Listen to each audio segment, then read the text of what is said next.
Hey, and welcome back to Sell the Damn Service. I'm Emily, and this is episode 3 of What Your Business is Really Telling You, a mini series that I am doing over the next 7 episodes. We've covered sales calls that aren't converting and proposals that go ghost.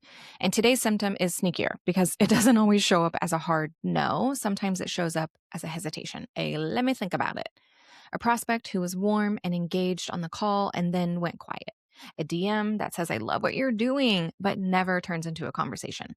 And when you try to diagnose it, the natural assumption, especially for all of you listening, is my price is too high.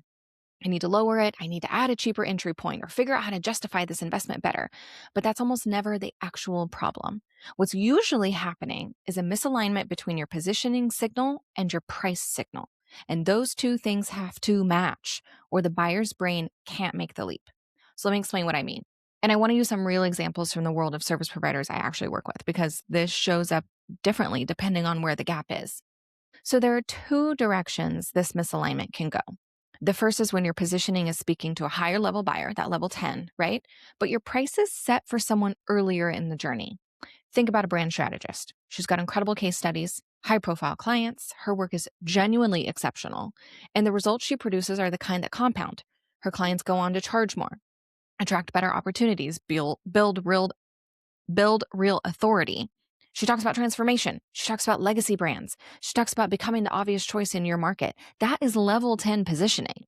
That is speaking to a sophisticated buyer who's investing in her brand as a business asset, not as just like a nice aesthetic upgrade.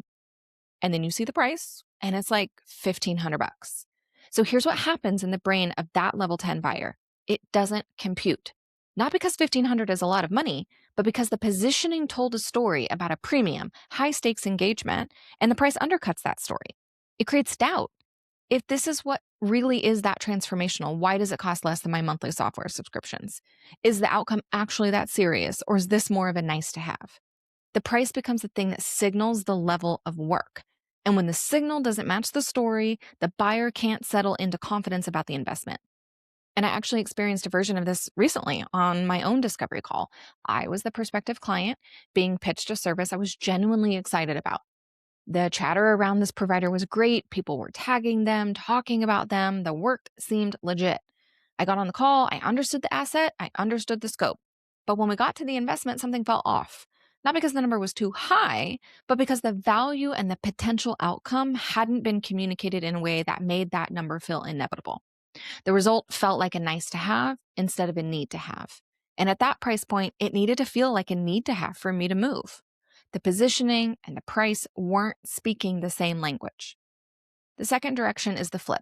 And this is where I spend a lot of my time working with clients inside of sold out services. Your price is set at a level that signals a serious, high touch engagement, but your positioning is still speaking to someone earlier in the journey, someone who's still figuring things out, someone who needs more convincing than the problem is real, someone whose motivating question is this worth it? Rather than, where do I sign? And here's what that looks like in practice. So let's take a system specialist, for example. She charges $8,000 for a full operations build out. That's a serious investment. But her content is mostly educational, explaining what systems are, why they matter, how to think about your back end. The people she's attracting are in learning mode, not buying mode. They're interested in the topic. They're not yet in the specific urgent pain point that makes $8,000 feel like an obvious ROI. Her positioning is talking to someone at a level 4 or 5 awareness. Her price requires a level 8 or 9 buyer. And the gap between those two creates the hesitation we're diagnosing today. Or take a copywriter, incredible writer. She's charging premium rates and she's worth it. But her content is tips-based. Here's how to write a better subject line. Here's my framework for a strong hook. That content attracts people who want to learn how to do it themselves, not people who are ready to hire someone to do it for them. The positioning is pulling in a DIY audience. The price requires a done-for-you buyer. The buyer she needs is someone who knows they need copy help, has already tried to solve it themselves, is done with that chapter, and is ready to invest in someone else carrying it.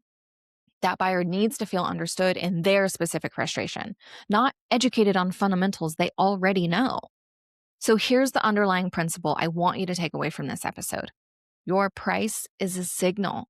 It tells your buyers something about what kind of outcome to expect, what level of commitment is required, and whether this is a real business decision or a casual experiment. It is not neutral information. It is part of your positioning. And your positioning, your messaging, your content, the way you talk about who you serve and what you help them with and what you help them achieve sets your buyer to believe about the outcome before they ever see the price. Those two things have to be in alignment. If they're not, you create friction, doubt, a brain that's trying to reconcile two conflicting signals and can't settle into a yes. The question to ask yourself is this: what level of buyer does my positioning invite? And does my price match the sophistication, urgency, and investment readiness of that buyer? Here's the version of this that I see most often, and it's the one I walk clients through inside of SOS. Service providers undercharge, not always because they don't know their worth, though that's real, but because they're afraid the higher price will push people away. What they don't realize is that the higher price might actually be the thing that pulls the right people in. I've lived this firsthand within SOS. When the program was at a certain price point, I was getting feedback from dream prospects, the kind of operators I would love to work with. And they were saying some version of, I don't think the level of support and access you're describing is actually possible at that price. Not that it was too expensive, that it was too cheap to be credible. And that's a very specific piece of psychological feedback that I want you to sit with. The buyer who's ready to do serious work, the buyer who's invested in the outcome, who shows up prepared, who does the work and gets the results, that buyer is calibrating against your price. They're using it to determine whether this is the real thing or a watered down version of it. And when the price doesn't match the level of transformation you're promising, they feel the gap, even if they can't name it. Raising the price in that scenario doesn't just fix a revenue math problem, it removes a credibility gap.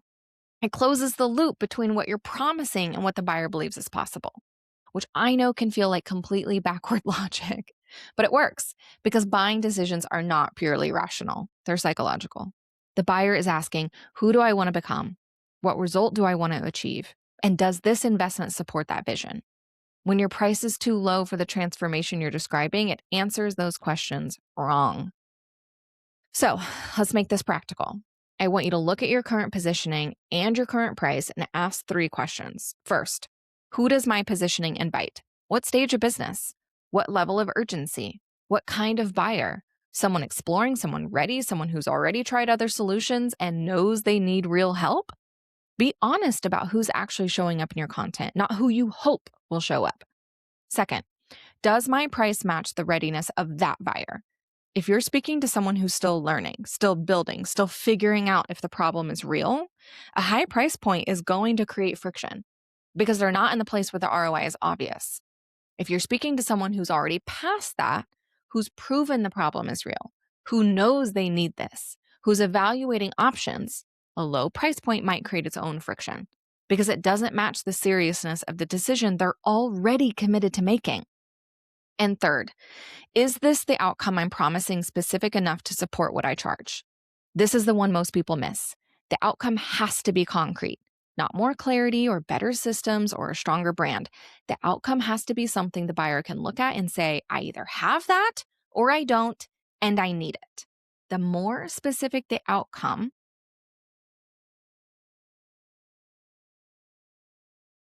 the more your price can rise to meet it, because the buyer isn't evaluating whether it's worth it in the abstract. They're evaluating whether this specific result at this specific cost solves their specific problem. And when the answer is yes, the price stops being an obstacle and starts being a commitment. If your people are hesitating, if the calls are going well but not closing, if you keep getting I need to think about it from people who seemed genuinely ready, your business is telling you to look at the alignment between what you're promising and what you're charging. Not necessarily to raise your prices, not necessarily to lower them, but to make sure those two signals are telling the same story. Because when they do, the right buyer doesn't hesitate. They recognize themselves in the positioning. They look at the price and it all makes sense. The investment feels inevitable, not because you pressured them into it, but because everything they saw before that moment told them this was exactly for them. That's what aligned positioning and pricing creates. And that's part of what we build inside of Sold Out Services. In the next episode, we're digging into everything about niching and what does it mean to go wide and to go narrow and how you can apply that to your own business. So definitely stay tuned. And if this episode is hitting for you and you're starting to see the gap between what you're promising and what you're charging, Sold Out Services is where we close it. We tighten your positioning, define the outcome your service is known for, and build a container that your price can credibly support. Head to soldoutservices.com to learn more.